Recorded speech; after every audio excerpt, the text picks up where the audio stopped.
roi ya Belgique bato bakoloba roi belge ayate ezate ke roi belge ayate bazwa nde bisaka na bango bazonga na mboka ya Belgique esika wapi bomona mutu andimike na pomaki mpo nazwa bikeko na yo na piyaki mpo nazwa bikeko na yo balobi na kozongisela yo 2000 bikeko na yo yaka kozwa yango sa ete asenga yo pardon sa ete a récompenser ba plaisir oyo ozana aussi longtemps que la Belgique a restituaka babiloko na biso ayiba te mokonzi ya mikili wana moko na mboka na biso aza te Belgique aza partenaire na biso te c'est un pilleur c'est un voleur c'est un démolisateur. Louis Michel biso toyebi Louis Michel oyo azali korepresente na ekolo ya Belgique ntango Louis Michel ali cité na rapport oyo biso bakongolais te me baexpert ya Nations Unies n'est-ce pas baétabli rapport na babomi bamassacre ya bakongolais kasi kombo ya Louis Michel yango ese figuré na kati bongo qu'est-ce qui nous laisse pas croire n'est-ce pas affirmer que l'insécurité à l'est, peut-être la Belgique serait aussi complice. Na baimboka Congo, pe ba Belge, boye bayete etumba na biso na bino ezali nano kaka na libango. Soki bino bolongo lekolo wa biso te. Ezali complexe bino ko yete na ambassade na bino. Ezala kalisu lekolo wa biso te tipu kolo oyo bino bokoyeba ete lolenge kanya kozongisa biloko ndenge bato balobi pe bofuta bato babiso oyo boboma oyo bozali kobomba bango tikino lelo po ete biso so toyebi ete mwana mboka Lumumba bochaka ye na nzungu na bato na ye ndenge bakufaki kasi boni ndambo ya biloko bia ye emonane epai na bino seke babomi ya bato nyonso wana ezali bobele bino parce que toyebi que Allemagne colonisa Belgique basala réparation et dommage na badégâts nyonso basala na Belgique mais comment est-il possible bino ba Belge boyiba bomemo na biso plus de 80 ans pour tomber seulement 400 km ya nzela mais so totali Belgique même brique ya rouge mbongo wana nyonso biloko wana euta na kati ya Congo.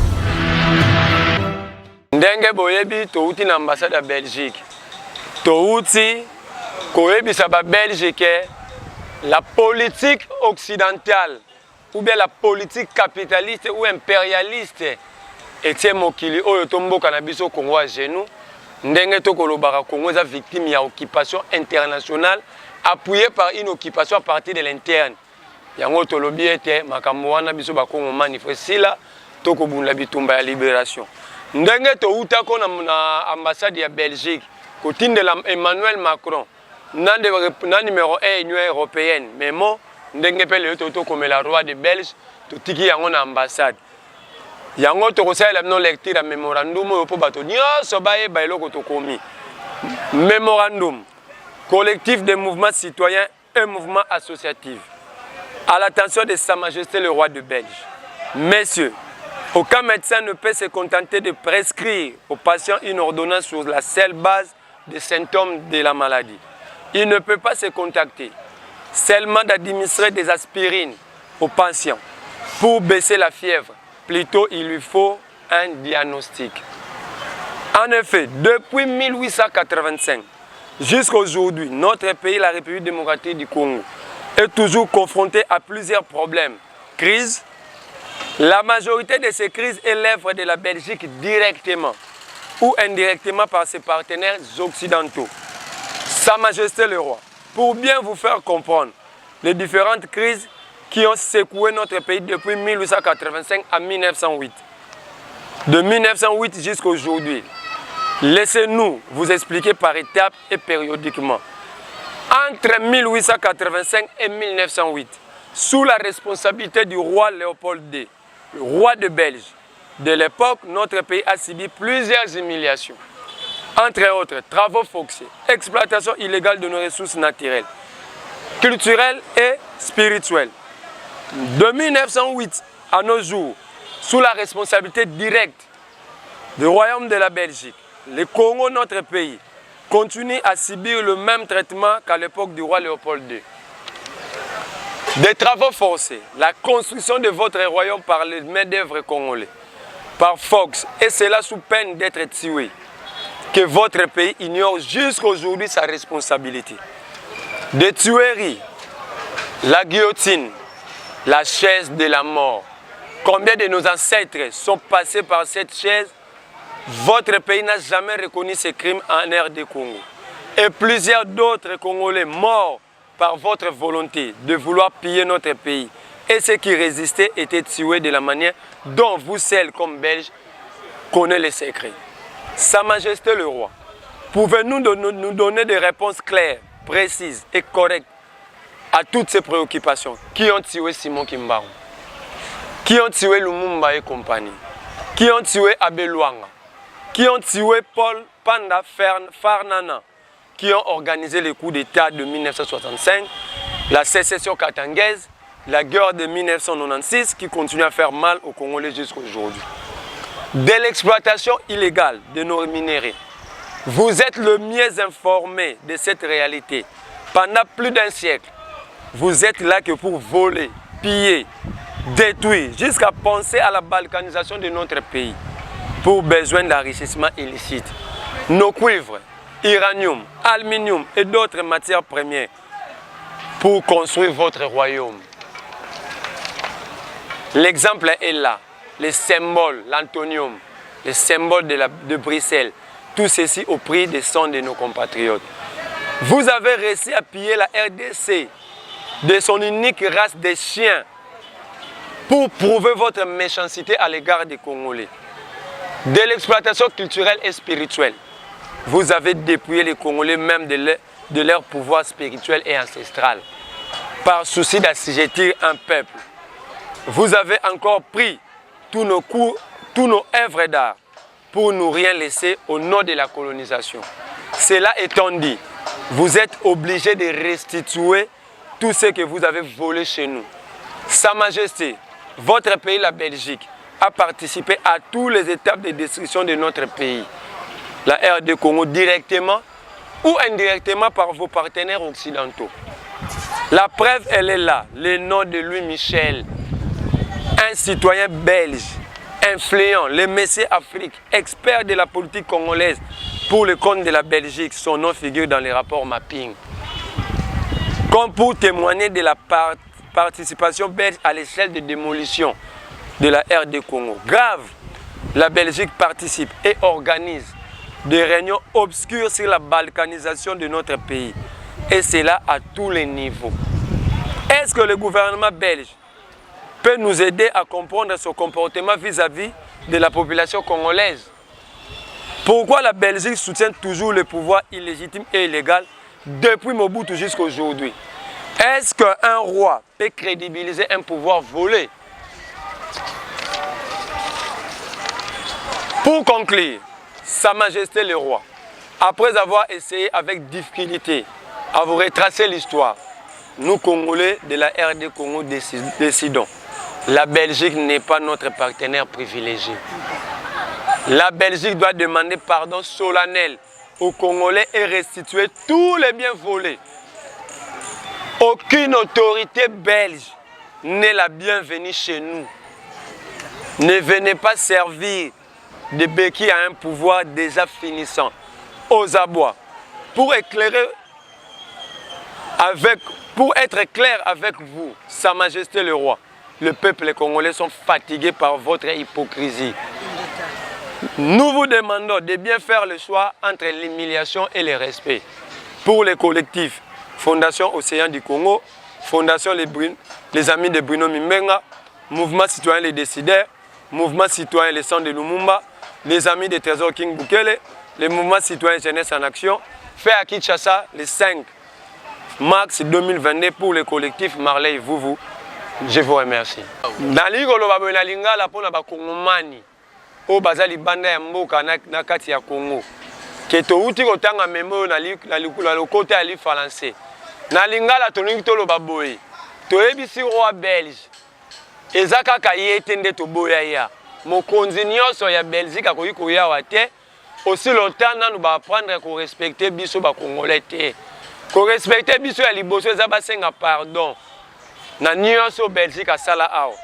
Est-ce que bokoki ko imaginer ndenge to monaka ba américain ba na pitbull, ba allemand ba na berger allemand, ba congolais pe ba na race mbwana bango beta yango na Google ko race mbwana biso l'unique race wana lelo na Congo mona na raté dépouillé par la Belgique.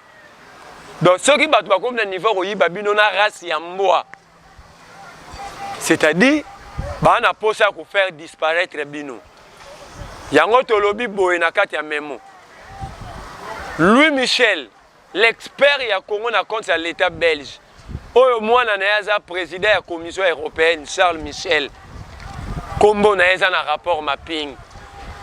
Lolenge kombo na yaza na rapport mapping elingi kolakisa application belge ya l'état belge na ba crime et salama na Congo po ba soto yebi ete rapport mapping et traitera bato ba sala ba crime na Congo de 1993 à 2003.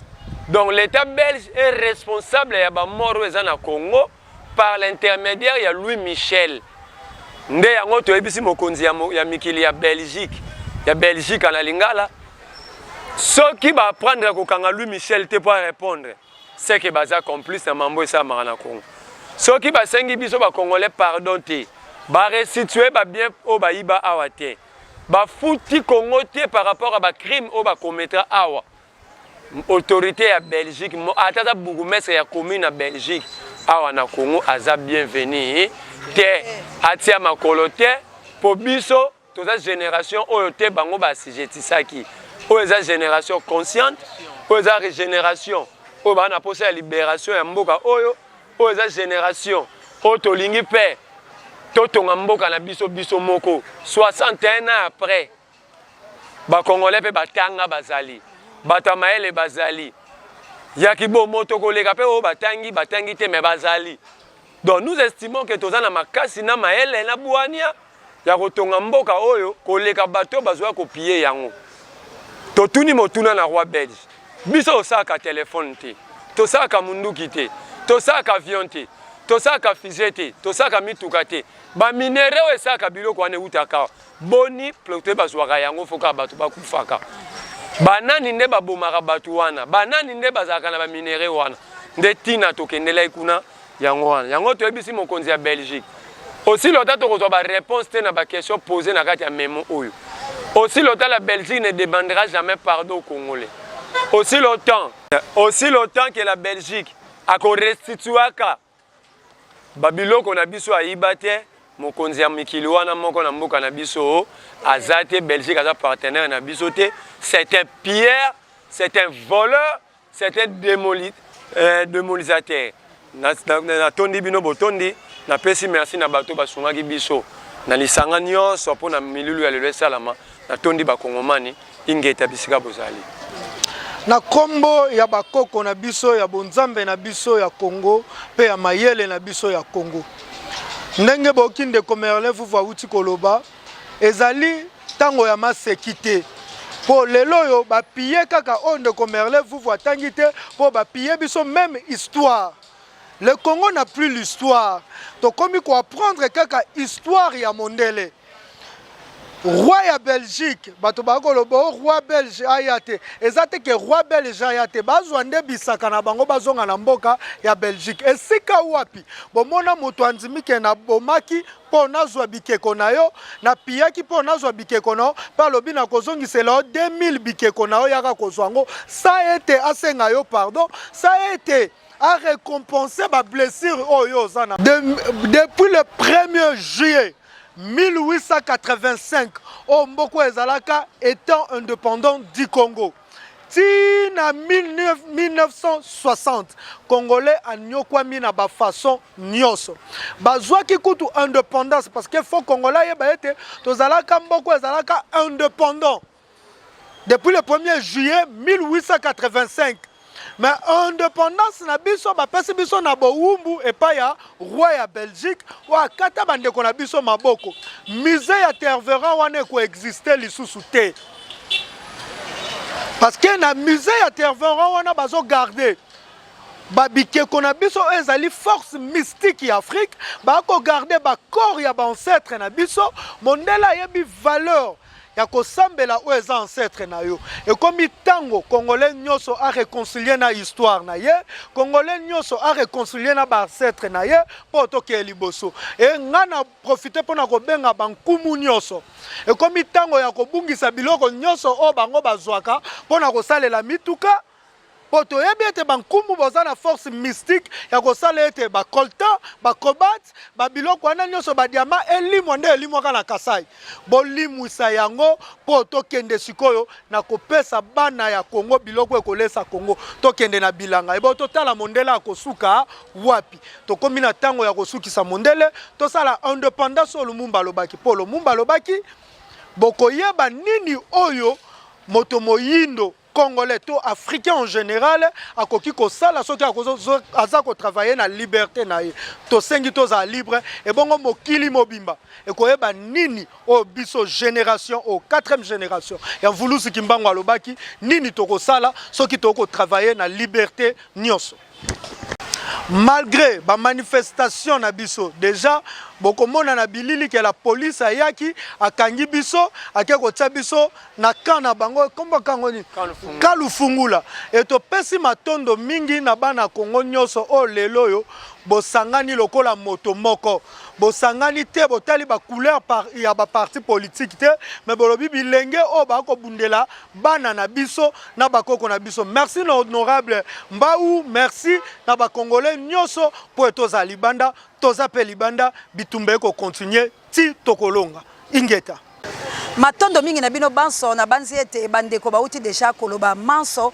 oyo esengelaki peti na nini tolobaki na bino ete tokokende bongo na ambassade ya Belgique mais nalingi kotuna na ba Belge yambo bango baya kokoma biso na boumbula bango bakutaki bankoko la biso bavandaki lolenge nini bakutaki bango bali kolia te bakutaki bango na nzungu te bakutaki bango na mibeko te boye ya bango ezali nde koya kokotisa mayele mabe pe koboma biso po ete tikino lelo tobika ndenge tozali kobika kasi biso banso bomoni biso boyali bobele ekolo Congo po bato basala likambo esengeli te bozala soki lolenge nini na banzi papa Simoki Mbangu aloba makuku matatu.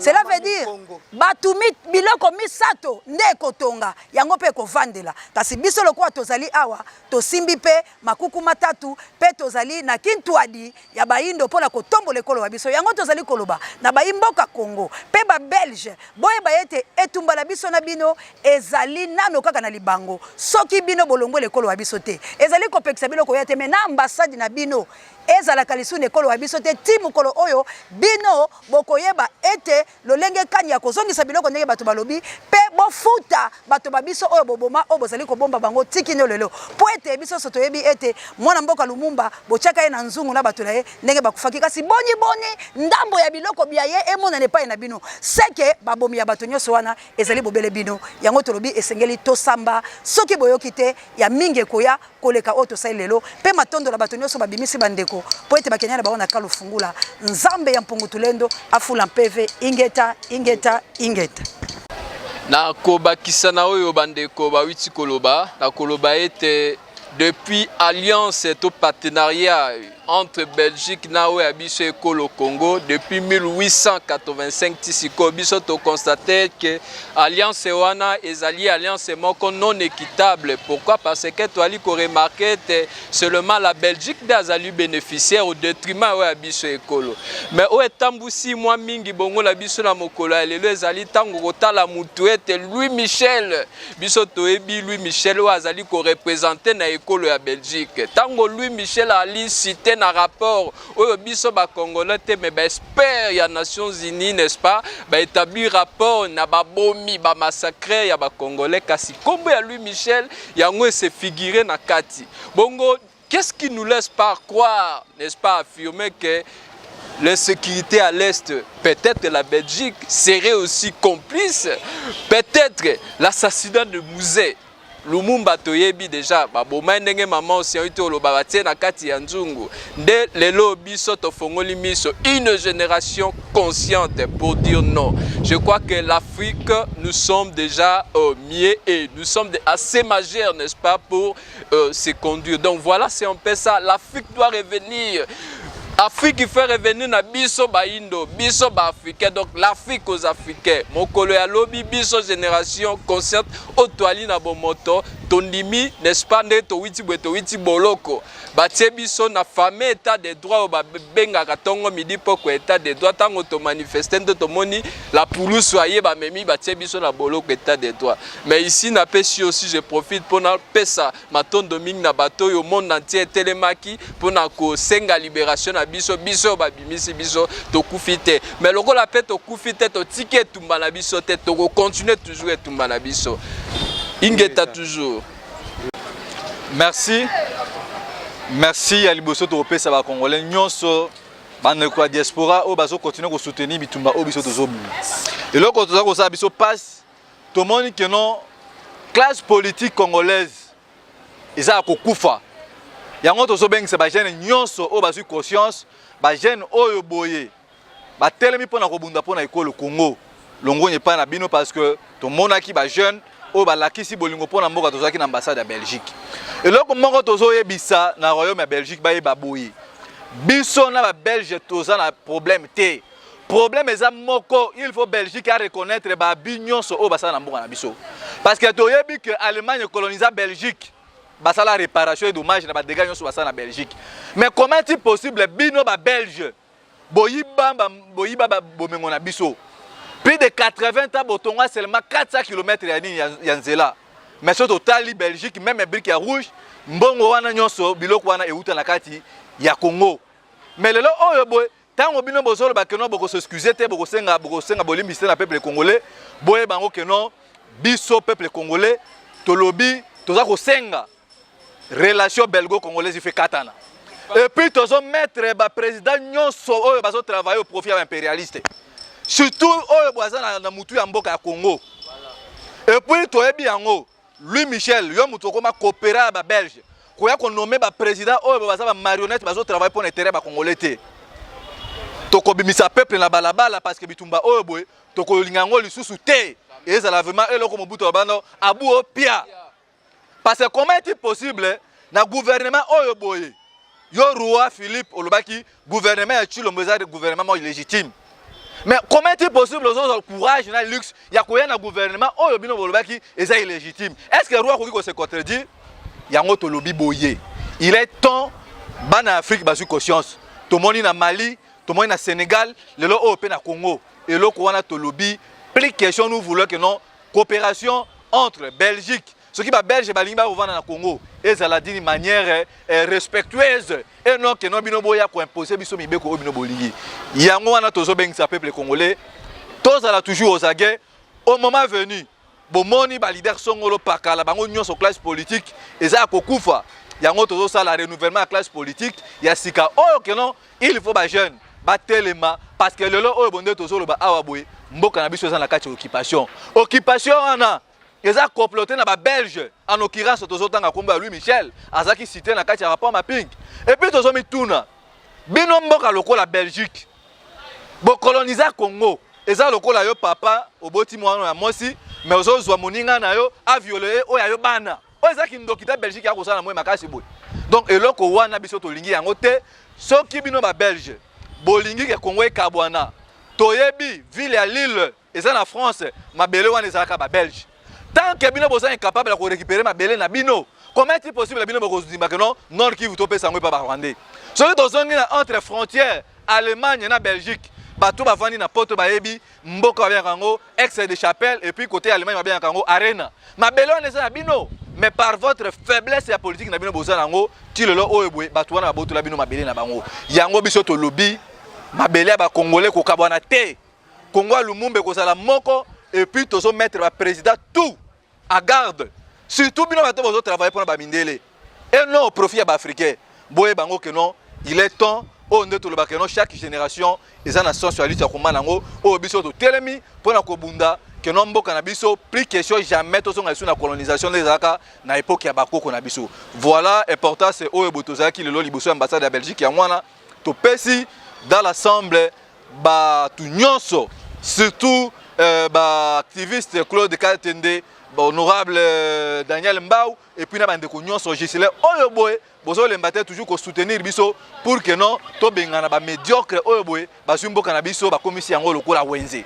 Voilà, merci na bandeko nyonso nde bomoni biso toza awa boye ndeko Kingi mama Océan ndeko Merlin Vuvuna ndeko Lumumba nanga moko ndeko Bruno Mimbenga na mboko bino bozo linga boya yo roi ozoya na mboka oyo ba kulu na bazali ba policier ba ko kanga batu ko beta batu on dirait que notre kende ko yiba biloko batu. Donc loko wana eza ko talisa que non état de ciel état de droit au baza ko loba eza kaka ya maloba yango tolingi état de droit ya malonga na batu oyo boye baza na conscience pour na ko libérer mboka na biso na kati ya occupation ingeta